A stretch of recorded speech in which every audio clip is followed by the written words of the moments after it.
Saludos, sean bienvenidos a nuestro espacio de entrevistas Punto y Aparte, un punto y aparte donde hoy vamos a hablar un poquito con una persona, con un político que pienso que ustedes conocen bastante bien. Es el subdelegado del Gobierno en Cádiz, el señor Javier de Torre. Bienvenido a la televisión. Bien, muchas gracias. Le he echado la bronca antes de empezar porque nos ha tenido usted abandonado algún que otro mes. Sé que está muy liado, que está también malusquillo. ¿Cómo es la actividad del subdelegado en estos tiempos que estamos con las elecciones ahí, ya todo el mundo nervioso? Pues he tenido, como yo creo que muchos gaditanos, ¿no? Pues la gripe por medio también, he tenido mucho trabajo, pero sobre todo la gripe, que me ha tenido una semana pues bastante fastidiado. Creo que muchos de los que me están oyendo seguramente han sufrido los embates de esta gripe, que este año viene muy fuerte, y creo que nos ha dejado tumbada mucho a la gente de la cama. Bueno, pues nos metemos en materia. ¿Qué pasa con el tranvía? Ahora dicen que Adif no da el permiso para que se hagan pruebas. Aquí en San Fernando estamos nerviosos porque la calle Real queremos ya tener la lista en condiciones. ¿Qué pasa con ese tema? Bueno, pues mire, yo creo que hay que retomar el tema para que la gente comprenda y tenga la perspectiva de cómo se gesta el tranvía y qué es lo que se pretende con el tranvía. El tranvía es una idea que lanza la Junta de Andalucía en muchas ciudades de Andalucía, en algunas funcionan, en otras no, en otras son deficitarios. En Jaén, por ejemplo, el alcalde ha dicho que no va a circular el tranvía porque es absolutamente deficitario. Por lo tanto, es un problema que además aquí en San Fernando y en la Bahía arranca ya mal con las expropiaciones, arranca mal con la gestión que se hace con los ayuntamientos. Se trata en definitiva de un proyecto de la Junta de Andalucía que pretende utilizar primero una operadora, que es Renfe, para que gestione un tranvía, que el Estado no gestiona tranvías en ningún caso. Es decir, Renfe Operadora es una entidad que, como sabes, se desgajó de la antigua Adif y que opera los trenes de la red nacional. Por tanto, es una operadora nacional de trenes. Y por otro lado, las vías son nacionales y por lo tanto las vías de Adif, ahora sí, son vías que requieren unos condicionantes de seguridad, unos condicionantes técnicos para que pueda circular cualquier tipo de tren por ellas. Además, hay que tener en cuenta que una vía de férrea no es una carretera. Es decir, una vía férrea exige unos condicionantes de seguridad muy estrictos. Lo hemos visto con accidentes importantes, como tuvimos hace 2 veranos en Galicia. Y eso exige, por lo tanto, que Adif, que es la entidad encargada de gestionar esa infraestructura, permita entrar a aquellos operadores, Renfe u otros operadores, pueden entrar en sus vías siempre y cuando cumplan estrictamente los requisitos técnicos y de seguridad. Porque además eso puede conllevar posteriormente responsabilidades legales. Si yo permito a una entidad circular por mis vías sin que tenga todos los condicionantes técnicos, puede pasar algo y evidentemente el responsable es de quien permite circular a una operadora que no tiene los requisitos y condicionantes técnicos. Dicho esto, nos hemos encontrado evidentemente que la Junta de Andalucía, y nos pasó cuando yo llegué de subdelegado al Gobierno, el año 2012, nos dicen que ya estaba presentado y que no dejaban hacer ningún tipo de prueba. Y nos enteramos que ni siquiera habían presentado nada, no habían presentado ningún tipo de memoria, ni habían presentado ningún tipo de informe técnico para poder hacer ningún tipo de prueba. Evidentemente, el tranvía sí se permitió venir por la vía de Adif hasta San Fernando para hacer las pruebas en la vía únicamente de la Junta de Andalucía, es decir, desde Ardila hasta Chiclana, ese tramo que era una vía que ha construido la Junta de Andalucía y por lo tanto la explotación y la responsabilidad de esa vía corresponde a la Junta de Andalucía, tenía libertad, porque no podemos impedir lógicamente que en su propia vía circule. Hecho ese traslado, evidentemente Adif lo que hizo fue facilitar, mediante una única utilización de la vía, que se pudiesen hacer las pruebas en la vía de la Junta de Andalucía. En este punto, ¿qué dice Adif? Mire usted, nosotros estamos dispuestos a ver si se cumplen todos y cada uno de los requisitos técnicos para que esa unidad, esa tranvía, pueda circular por la vía de Adif, pero tiene que estar perfectamente justificado desde el punto de vista técnico y de seguridad. Ese es el único requisito que existe. Por lo tanto, ni ha existido cambio de criterio porque no se ha usado la vía en ningún tipo de prueba, ni por supuesto se puede permitir que circule un tranvía si no cumple todos y cada uno de los requisitos técnicos y de seguridad que exige Adif.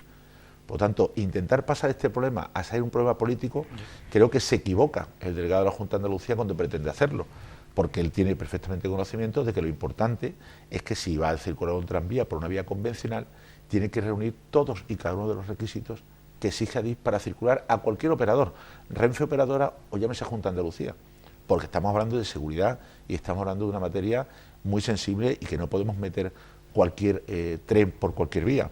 Esto no es una carretera donde circulan camiones donde circulan 600, donde circulan Mercedes.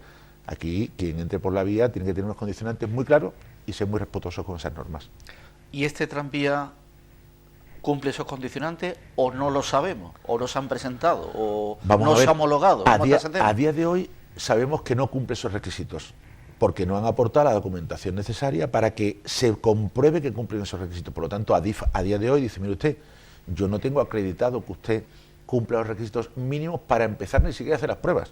Es decir, es que las pruebas se supone que ya hay una comprobación de que se cumplen los requisitos previos para poder entrar a las vías. Si no se cumplen esos requisitos previos, no se puede entrar en la vía. Es decir, yo no puedo permitir que una vía convencional donde están pasando trenes ordinarios y por lo tanto los ritmos de velocidad, los ritmos de frecuencia, etcétera, tienen que tener en cuenta a efectos de que pueda entrar a hacer las pruebas, no se respetan. Entonces, ahora mismo no se encuentran esos requisitos cumplidos.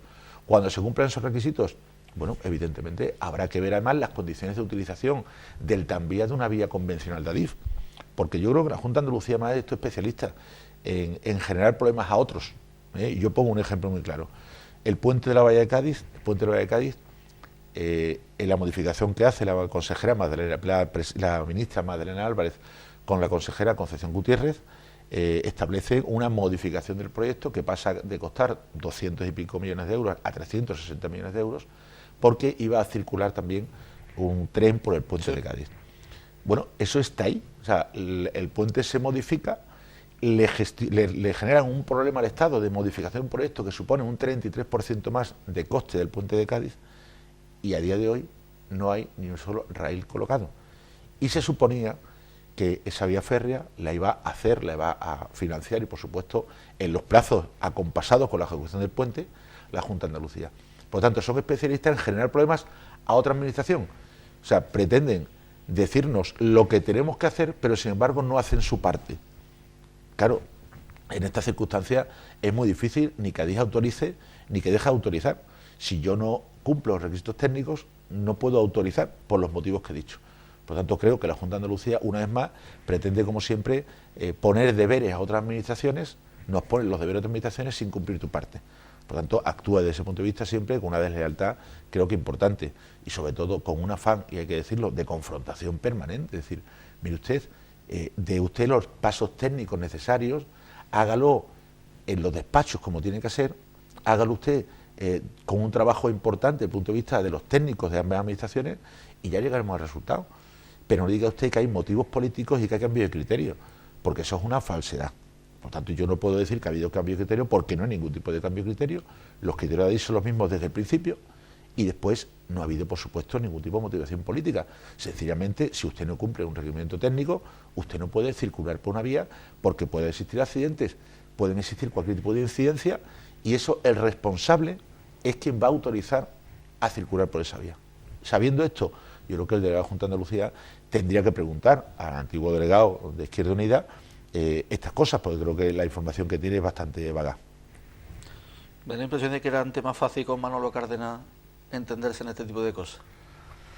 Bueno, yo creo que Izquierda Unida, el gobierno de la Junta de Andalucía, hizo lo que pudo en el sentido de que pudo poco, porque se planificaron muchas cosas.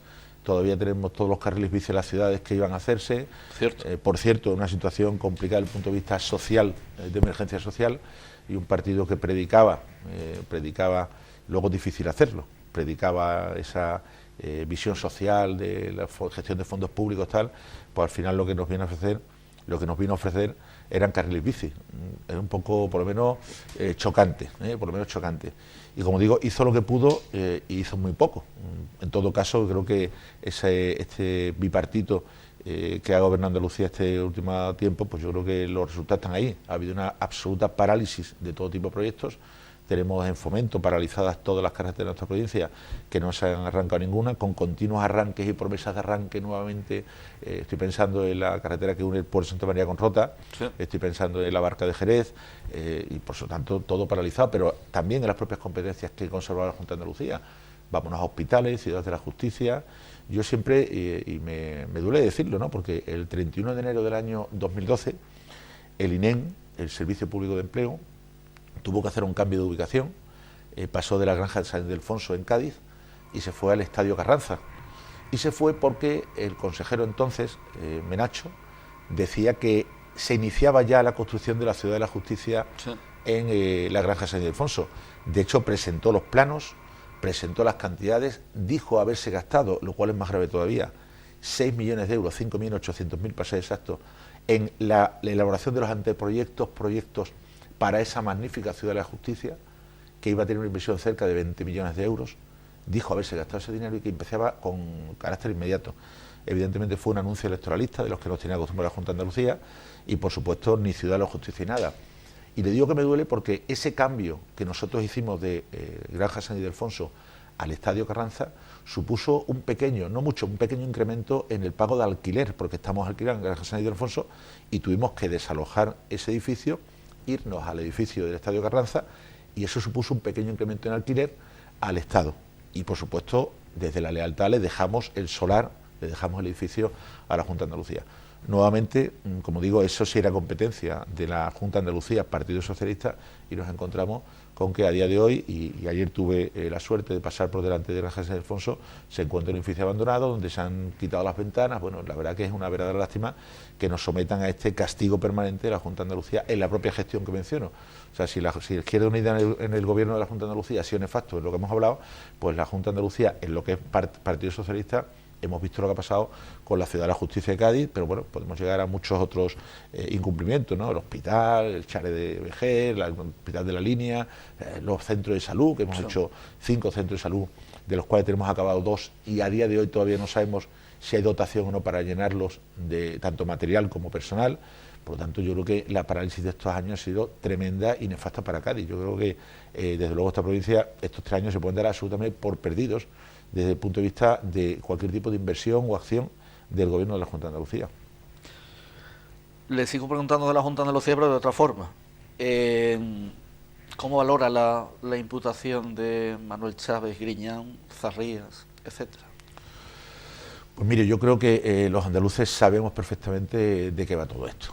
Yo creo que hemos asistido atónitos al descubrimiento de un entramado tremendo, donde los fondos públicos se han puesto a disposición de otros intereses distintos de los andaluces, y esto es un paso más, un trámite más, como ha dicho el Supremo. Efectivamente es un trámite más, pero hay que tener en cuenta que precisamente los procedimientos son trámites y va dando pasos despacio. La justicia se dice que es lenta, pero efectivamente va llegando, y creo sencillamente que es una de las noticias esperadas. No creo yo que sorprenda a ningún andaluz saber que nuestros presidentes gestionaban de esta manera los fondos públicos, los consejeros también. 265 personas del Partido Socialista están imputados en las causas tanto de ERES como de Fondo de Formación, y eso, por un lado, hay que darle la normalidad que tiene, porque los tiempos van avanzando y se van viendo y se van descubriendo nuevas cosas. Hemos pasado de 4 golfos a 265 imputados, y eso, sin duda alguna, por otro lado, te ocasiona tristeza, ¿no? Porque te das cuenta cómo estos señores nos han estado tomando el pelo a los andaluces durante muchísimos años y gestionando fondos de manera absolutamente opaca, y pensando que los andaluces no nos vamos a dar cuenta de esto, porque este nivel de fraude y esta gran bola de fraude solamente se puede hacer cuando uno piensa que tiene impunidad. Y cuando uno pensaba que tenía impunidad, es capaz de llegar a ese volumen de fraude que yo creo que no nos sorprende a nadie, repito, porque creo que al final los cursos de formación se sabía, porque los mismos trabajadores conocían cómo se impartían, cómo se defraudaba, y evidentemente ya la partida del E31 para los expedientes de empleo, para completar las cantidades legales, creo que ha sido algo también conocido, donde han participado sindicatos, donde han participado el Partido Socialista de manera clara, y al final creo que es el resultado de una forma de hacer política que estábamos acostumbrados a Andalucía, pero a lo mejor creíamos que no era ilegal. Y evidentemente los tribunales han puesto las cosas en su sitio, han dicho, mira, no solamente es ilegal, es que esto es una trama organizada por parte del poder público de la Junta de Andalucía para defraudar fondos, y poco a poco vamos viendo que sujetos como los 2 expresidentes que he mencionado van siendo imputados. Yo creo que además en la promesa de la presidenta de la Junta de Andalucía de cesar inmediatamente se le ha quedado en la boca, y al final los ciudadanos vemos con más asombro todavía de cómo esa promesa que hace ella, porque nadie le obliga a decir lo que dijo, ella lo dijo voluntariamente y lo dijo, como siempre, todo lo que hace la presidenta, desde el punto de vista efectista y buscando pues el titular fácil. Claro, lo que no podía pensar ella es que antes de las elecciones resultasen imputados, porque yo recuerdo que la imputación implica, se hace en relación a algún delito. A mí no me imputan in genere para ver qué me pueden alegar, qué me pueden achacar, si tengo un delito urbanístico o tengo un delito de malversación de caudales públicos. En relación con los ERE está claro que son malversación de caudales públicos, fraude y por tanto estafas, y por tanto estamos hablando de delitos concretos y se imputa por delitos concretos. Las imputaciones no son nunca genéricas, se están investigando delitos concretos. Por lo tanto, resumiendo, creo que al final es algo que esperábamos todos, los andaluces sabemos qué es lo que se ha hecho en Andalucía y lo que esperamos. Yo creo que cada vez la gente pide más eso, y a mí me lo piden más, me lo reclaman muchos ciudadanos, es que la justicia actúe con prontitud. Yo creo que lo que todos deseamos que tengamos, acortando cada vez más los tiempos, las soluciones jurídicas a algo que no podemos aguantar más tiempo. Andalucía pierde credibilidad, pierde inversiones, pierde imagen por todos lados, y creo que no estamos los andaluces para perder nada, y desde luego con este gobierno que hemos tenido de la Junta de Andalucía perdemos en todos los sentidos. En San Fernando se ha puesto la lupa en el CTI, en el cierre del CTI, en la cooperativa Observa, vinculada a Fernando López Gil y también a una hija de la senadora Castro. ¿Cómo ve estos temas que aquí en San Fernando están tan cercanos? Bueno, pues vamos a ver, yo creo que son dos temas bien distintos, ¿no? Convergen, pero son bien distintos. En relación con el CTI, yo tengo que expresar mi profunda decepción. Es decir, el Gobierno de España ha hecho un trabajo incesante con el tema Navantia. Hemos estado trabajando duramente, restableciendo relaciones internacionales, misiones comerciales, buscando trabajo por todos los lados, confiando en Navantia, confiando en el magnífico trabajo de los ingenieros de Navantia, de los trabajadores de Navantia. Por lo tanto, hemos levantado un sector que se encontraba al borde de la desaparición, una vez más, porque hay que recordar que cuando se llegó por parte del gobierno de José María Aznar nos pasó exactamente lo mismo, y estaba entonces Manuel Chávez, de ministro de Trabajo, y evidentemente hemos vuelto a hacer lo que desde la responsabilidad teníamos que hacer: buscar carga de trabajo, buscar eficiencia en Navantia, y se ha conseguido, por lo tanto, arrancar nuevamente la maquinaria de Navantia sin depender de los fondos públicos, que es muy importante. Se ha buscado el gasero, se está buscando, vamos a buscar ya el contrato con Iberdrola y el BAN, que sí depende de fondos públicos porque hace falta para la Armada. Dicho esto, eso no ha ido acompasado en ningún caso de las políticas de la Junta de Andalucía. Ahora nos cuentan, se ha creado el clúster, que me parece una idea buena, en principio buena, pero claro, parece que viene a tapar lo que ha sido la ineficacia en la gestión de la formación de la Junta de Andalucía. Yo quiero recordar que el año 2012 se daban en nuestra provincia, 2011, perdón, se daban en nuestra provincia aproximadamente 780 acciones formativas a trabajadores en el sector del metal. Han pasado a darse 21. ¿Eso quiere decir? Que se ha descuidado hasta este año 2014 la formación en esta provincia en un sector que era y se suponía, según las mismas reivindicaciones que hacía el Partido Socialista, que era un sector estratégico de desarrollo y potencial económico de nuestra provincia. Por tanto, si yo no acompaso la formación de mis trabajadores a un desarrollo o a un sector que yo creo que puede desarrollar nuestra provincia, desde luego no estoy haciendo mi parte de mi trabajo. Es decir, si tengo las políticas activas de empleo y tengo la formación ocupacional, tengo que volcar mi esfuerzo porque realmente estoy apostando por ese sector. Y hablo del CETI. Evidentemente este centro era un centro de referencia donde se formaban los mejores soldadores de nuestra provincia a nivel nacional e internacional. Hay que recordar en la época del año 99-2000 que había que traer soldadores polacos a las plataformas de dragados porque no teníamos la especialidad 4G y 6GR, ¿vale? Esas especialidades se empezaron a impartir en el centro de soldadura y por lo tanto resolvimos un problema que teníamos en relación con la formación de nuestros soldadores, y no era necesario ya, a partir de entonces, traer soldadores especializados de otros lados de Europa. Dicho esto, en vez de mantener un centro que era puntero y que apoya específicamente al sector de nuestra bahía, al sector del metal de nuestra bahía y por supuesto, por ende, al sector naval, nos encontramos con que se cierra en una maniobra oscurantista absolutamente. Se han cerrado varios consorcios en nuestra comunidad autónoma, consorcios que lógicamente van atados, y por eso digo que no tiene relación, pero tiene relación a los fondos de formación, y nos encontramos con un centro cerrado donde había una altísima cualificación y que apoyaba directamente a una industria como la naval en nuestra bahía. Dicho esto, ahora vuelven a inventar nuevamente una palabra que suena bien, que se llama clúster, y donde se vuelven a ofrecer ahora acciones formativas en el clúster. Bienvenidas sean, pero tarde. Nuestros soldadores tienen que llevar formado ya un año, porque el periodo de formación y actualización de los soldadores en especialidades como las que he mencionado es complejo y no sostiene la certificación rápidamente. Exige ir actualizando esas certificaciones y por tanto el trabajador tiene que ir actualizándose y no podemos perder tiempo.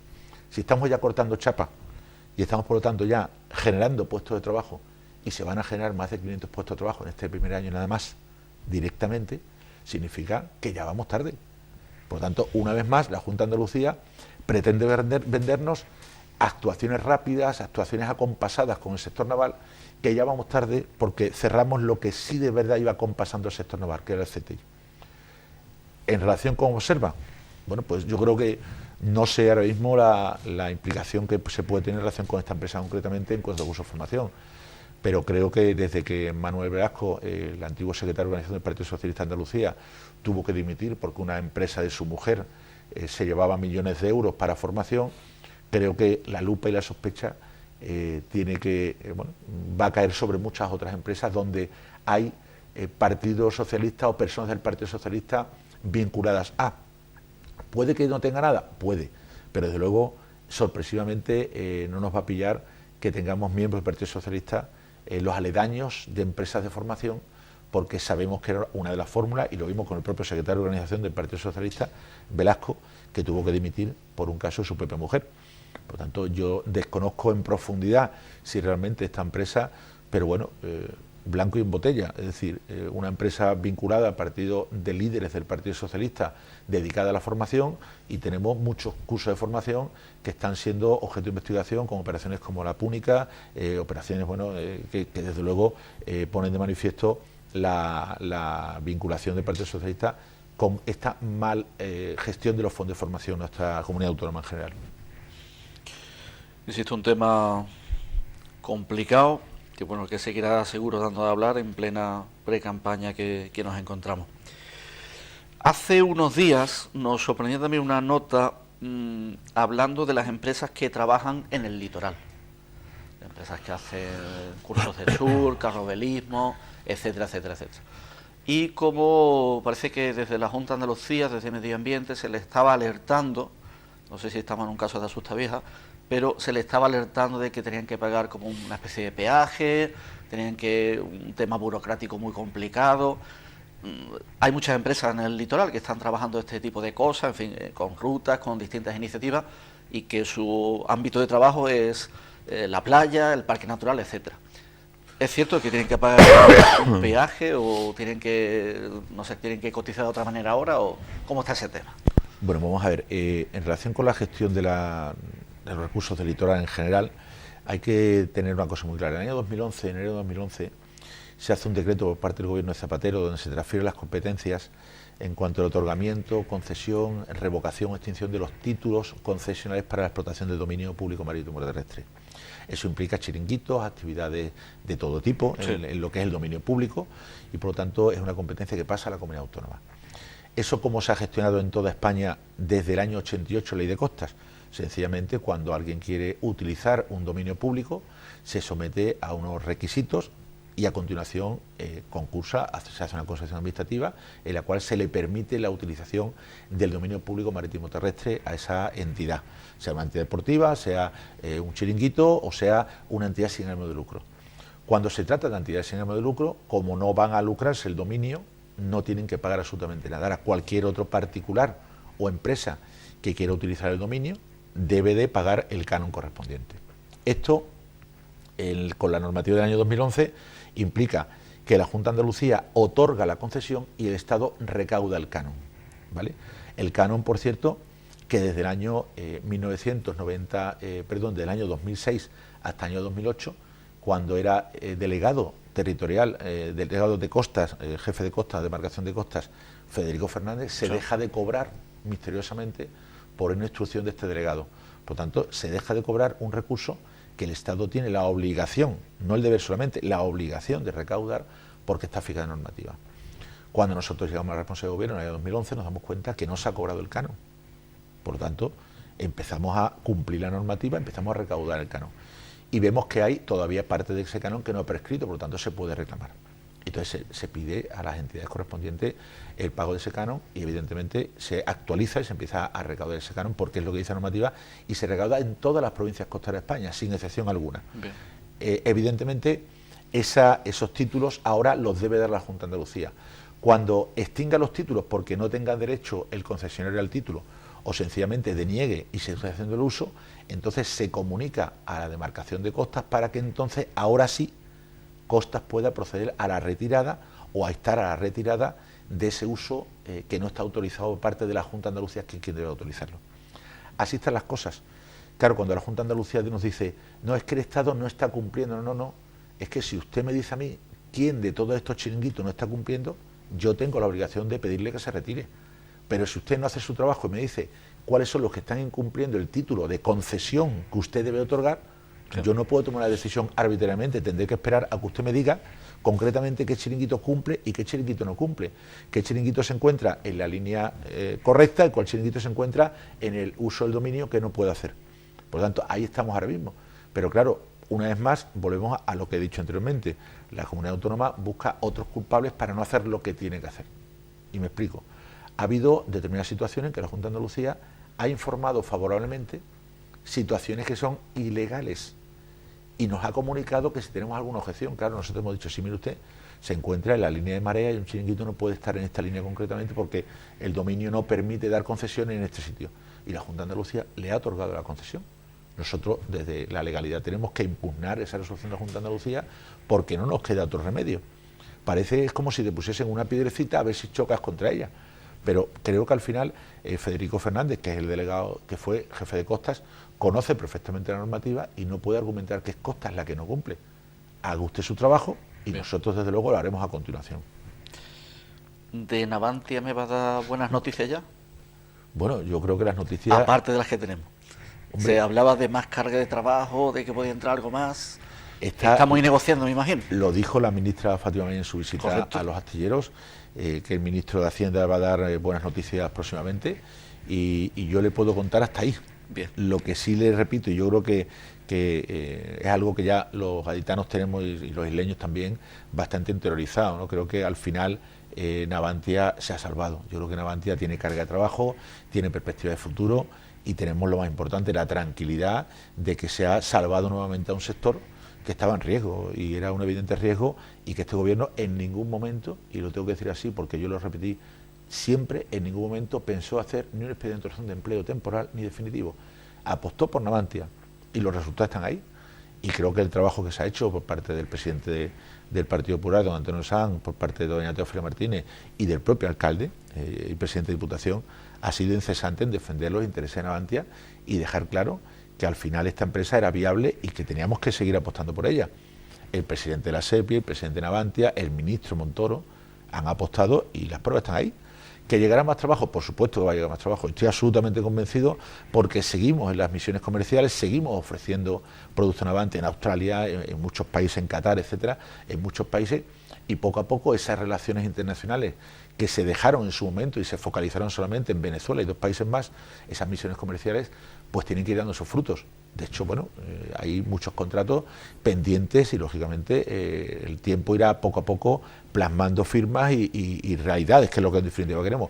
Pero creo que ahora mismo cualquier trabajo en Navantia tiene claro que ya están cortando chapa, que están trabajando y que tienen carga garantizada de cerca de 4 años para, bueno, en definitiva, potenciar la bahía de Cádiz y generar empleo en Cádiz, que es lo que es lo más importante. Habrán visto ustedes que su delegado es prudente, ¿eh? Hasta ahí puedo leer, me ha dicho ya, le he preguntado de Navantia, le ha chuchado, hasta ahí puedo leer. Muy bien, eso está bien. Hemos explicado el tema, creo que gráficamente. Usted ha participado en un montón de reuniones sectoriales con la gente del mundo del deporte, pero me da la impresión, no solamente en esta zona, sino en otros puntos del país, he visto amagos de huelga del fútbol base, etcétera, etcétera. Ese tema de una ley que no es nueva, que bueno, que el que esté cobrando, el que tendrá que estar cotizando, de los monitores me refiero, de los delegados, de los masajistas, de tanta gente que participa en el deporte base. ese tema le da la impresión de que todavía hay gente que no lo ha entendido y que esto no es una cosa nueva, que es una cosa bastante antigua, por cierto. Bueno, yo creo que hay gente que no lo quiere entender. Que es distinto. Evidentemente. Yo tengo que ser muy claro en este tema. No existe ninguna ley nueva del deporte. Esto parte de la ley de emprendimiento, una ley donde una disposición adicional dice que se analice la situación del deporte. Y es un análisis que se hace por la Tesorería General de la Seguridad Social, por la Inspección de Trabajo y por el propio Consejo Superior de Deporte. En ese análisis lo que se viene es a reflejar la realidad del mundo del deporte y se dan soluciones. En ese informe, por lo tanto, no se cambia la normativa, sencillamente se analiza de lo que ya existía. ¿Qué existía? El Estatuto de los Trabajadores, la Ley General de la Seguridad Social, donde se establecen relaciones laborales entre trabajadores y empresarios cuando existan. Y por lo tanto, analizando el mundo del deporte y viendo la importancia del deporte base, dice ese propio informe, señores, hay una figura que no se utiliza en el mundo del deporte y que podría dar cobertura legal cuando exista realmente el voluntariado a esa prestación de servicio voluntario que hacen muchas personas en torno al deporte base y que hay que conservar y potenciar, porque es precisamente la raíz y donde arranca una de las funciones sociales más importantes del deporte. Y por lo tanto hay que tener claro que no solamente no se cambia normativa, sino que se da una solución técnico-jurídica para que las personas que realmente estén prestando servicio de manera voluntaria y que altruistamente, y como hay muchísima gente en el mundo del deporte que lo hace, muchísima gente, además hay que agradecer ese trabajo porque creo que el deporte en nuestros jóvenes le libra de muchas otras circunstancias de la sociedad, sí. Y por lo tanto hay que agradecer todos los días ese trabajo de mucha gente en el deporte base. Dicho esto, se ofrece el contrato, el acuerdo de voluntariado, que tiene una regulación estatal y una regulación autonómica, y donde, cuando realmente existe su voluntariado, está perfectamente cubierto. Los gastos, compensación de gastos, eso va dentro del acuerdo de voluntariado, siempre y cuando no se encubra un salario real, que por lo tanto, vámonos al otro lado de la moneda. Cuando un trabajador está realmente prestando servicio, quiere tener garantizado su alta, su cotización, porque eso supone prestaciones, jubilación, etcétera. Pero cuando exista relación laboral solamente, cuando no exista, no hay absolutamente nada nuevo desde el Estatuto del año 80 y la Ley General de la Sociedad del año 94. Por lo tanto, dicho esto, y decía lo de asustaviejas, sí, señor. Efectivamente, creo que ha sido una maniobra claramente orquestada nuevamente por aquellos partidos, y yo tengo que decirlo aquí, fue aquí en Cádiz la delegada de Educación la que lanzó el mensaje de que se había cambiado la ley, que existía una nueva ley del deporte, nada más lejos de la realidad, e incluso lanzó, todavía más asustavieja, una amenaza a los presidentes o directivos del club de que respondían personalmente con su patrimonio de las deudas del club. Nada más lejos de la realidad, porque la entidad es la que responde de las deudas que puede contraer, nunca el presidente de manera personal. Solamente hay un supuesto en la normativa, pero con carácter general, nada que ver con las entidades deportivas, donde se responde, que es cuando no se disuelva una entidad, sociedad anónima, no se disuelva y haya causa para disolverla. Entonces las deudas sociales se imputan al presidente, pero estamos hablando de sociedades anónimas en general, por supuesto no deportivas, todas, y en el supuesto muy concreto que la normativa establece. Y además ya existía, tampoco es algo novedoso. Por lo tanto, ni existe nueva ley del deporte, ni existen nuevas obligaciones de alta cotización de nadie que no existiesen con anterioridad, y todo el mundo sabemos, y creo que aquí el sentido común es una cosa muy importante, es decir, ¿alguien sabe lo que es una relación laboral y lo que no lo es? Pues yo creo que en este país todo el mundo sabemos lo que es un contrato de trabajo y lo que no es. Todo el mundo tenemos derecho a reclamar nuestra situación laboral y lo que no es la relación laboral.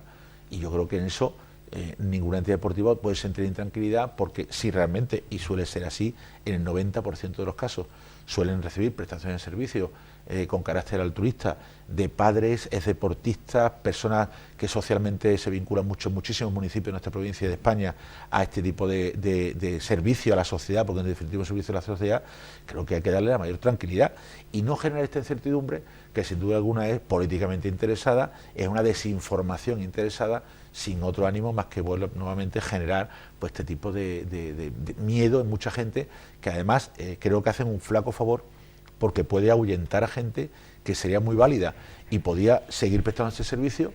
Por lo tanto, creo que hay que pedir responsabilidad a los irresponsables que han lanzado este mensaje, que sin duda alguna pueden alejar a mucha gente de nuestros jóvenes en el deporte y, como decía anteriormente, es una de las bases fundamentales para alejar a nuestros jóvenes de muchos otros problemas, y estoy convencido que todos los padres tienen que tener la tranquilidad de que sus hijos están en buenas manos y en gente además responsable, y que no se van a asustar porque haya una amenaza falsa de un irresponsable político.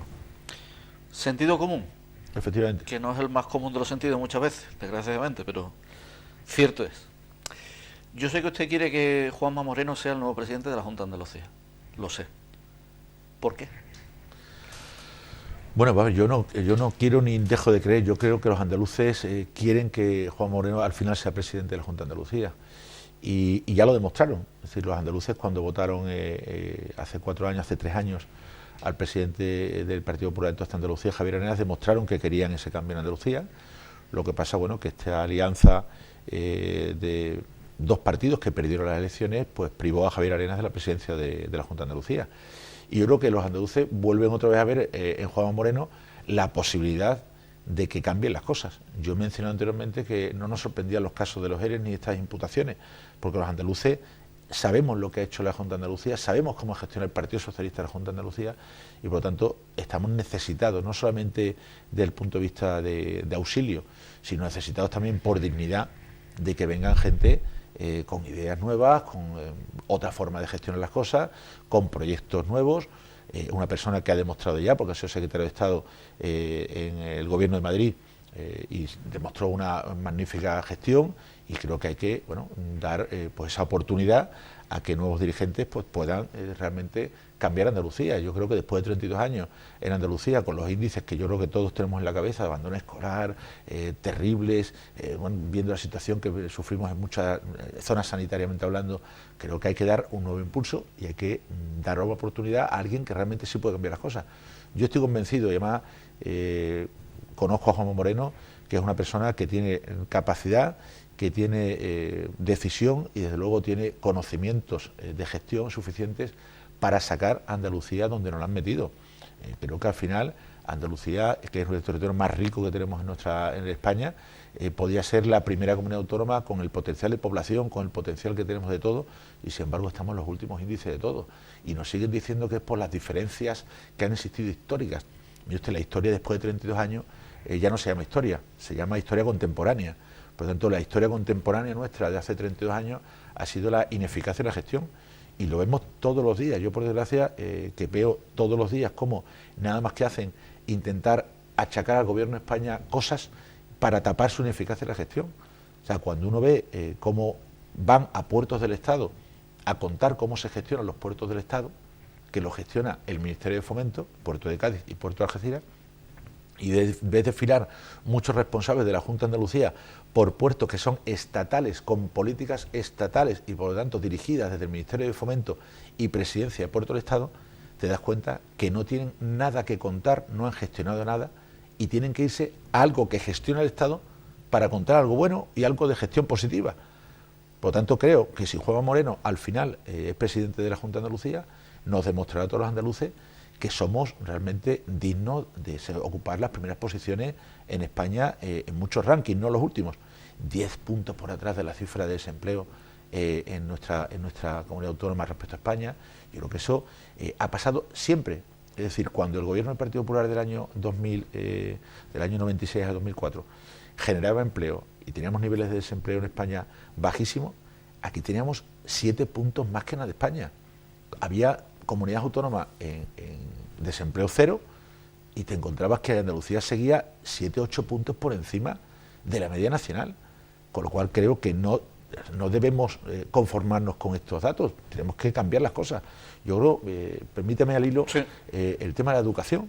A mí cuando la gente se opone a reformas educativas, se opone a cambios educativos, yo siempre hago una pregunta: ¿estás contento con lo que tenemos?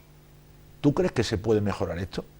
Pues claro, si de verdad los andaluces o los españoles, con el sistema únicamente monocolor socialista del sistema educativo que hemos tenido, estamos contentos, no lo cambiemos. Ahora, si los informes continuamente nos van diciendo: mire usted, es usted el último en PISA, esto está a nivel de Rumanía, esto está a nivel de Chipre, yo creo que realmente con los españoles este gobierno tiene que tomar decisiones evidentemente que no van a gustar en algún supuesto, pero que a largo plazo los españoles van a agradecer.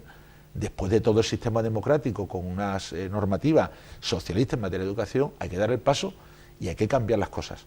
Nunca entró en vigor la reforma de Pilar del Castillo, la ministra de Educación última con el gobierno Aznar, nunca entró en vigor y por lo tanto nunca se aplicó un sistema educativo desde la perspectiva, vamos a llamarle, de centro-derecha. Nunca.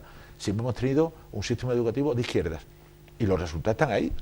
Yo creo que cualquier padre que quiera un futuro de su hijo no quiere que su hijo tenga una educación fácil, placentera y donde no se responda luego a la realidad que hay fuera.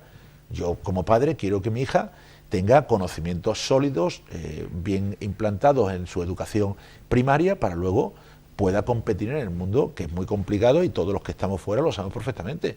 Por lo tanto, yo desde luego no quiero que me unten aceitito por la espalda y me digan que qué maravilla el sistema educativo. Yo lo que quiero, y de verdad lo digo, lo que quiero es que tengamos la mejor calidad y para eso hay que cambiar, porque lo que tenemos hasta ahora no funciona.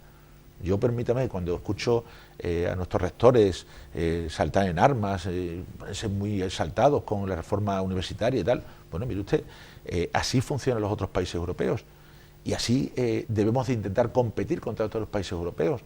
Esto ha cambiado, no estamos en la frontera de los Pirineos, estamos en una frontera mucho más amplia y por lo tanto el Plan Bolonia y el sistema universitario europeo nos afecta directamente, pero directamente, y nosotros afectamos al sistema universitario europeo directamente también. Por lo tanto, tenemos que hacer todo lo posible para converger con los sistemas universitarios europeos y, por lo tanto, dar la mejor formación equivalente en el ámbito europeo a nuestros estudiantes. Que no te gusta porque, bueno, mire usted, yo no sé si no le gusta porque usted tiene problemas aquí en Cádiz, o los tiene en Sevilla, o los tiene en Burgos. Yo le digo que esto no se queda en Cádiz, no se queda en Sevilla, no se queda en Burgos. Esto va mucho más allá. Por lo tanto, creo que la protesta por protesta que hemos asistido, y hay que decirlo, la protesta por protesta a la que hemos asistido en el ámbito educativo no tiene, primero, visos de credibilidad, porque mantener lo que no funciona, creo que uno pierde toda credibilidad, sino que alguien defienda, más allá del argumento, defensa del sistema de educación público. Yo también defiendo el sistema público, por supuesto. Pero dicho esto, vamos a ver por qué no funciona y vamos a compasarnos a los ritmos europeos y vamos a ver qué se está haciendo en Europa, porque de 150 universidades a nivel mundial que no tengamos ninguna española, es para preocuparse. Es para preocuparse. Luego decimos que tenemos los jóvenes mejor preparados. ¿Y por qué nuestras universidades no entran en uno de los rankings de mejores universidades mundiales? Son preguntas que creo que cualquier padre, cualquier persona que aspira a que su familia, su hijo, sus allegados tengan una preparación más allá de lo que es tu barrio, porque hay que recordar que el mundo ha cambiado. Entonces, hoy día ya uno no busca trabajo en la calle donde está su casa, a ver si le da trabajo a la empresita que tenemos al lado. Los barrios se llaman ahora mismo Nueva York, se llaman Bruselas, se llaman Roma, se llaman Madrid o se llaman como se llamen. Pero de luego no tenemos que tener esa visión y de luego yo quiero que mi hijo o nuestros hijos tengan esa posibilidad y se la ofrezcamos con calidad, no con visiones de sistemas que no han funcionado, sencillamente no han funcionado y las estadísticas están ahí, ¿no? A pesar del catarro lo veo en buena forma. Bueno. Estamos luchando, ¿no? Estamos luchando. Bueno, pues su delegado, muchas gracias por este ratito. Ya le pido cita para el mes que viene. Vale. Para el mes de marzo, que usted lo sepa. Encantado. Y seguiremos debatiendo y seguiremos viendo algunos temas de interés, sin duda alguna, en la provincia y también en la ciudad de San Fernando. Muchas gracias. Muchas gracias a vosotros. Pues hasta aquí esta entrevista, este punto y aparte con el subdelegado del Gobierno en Cádiz, don Javier de Torres. Muchas gracias a todos por su atención. Subdelegado, muchas gracias. Adiós.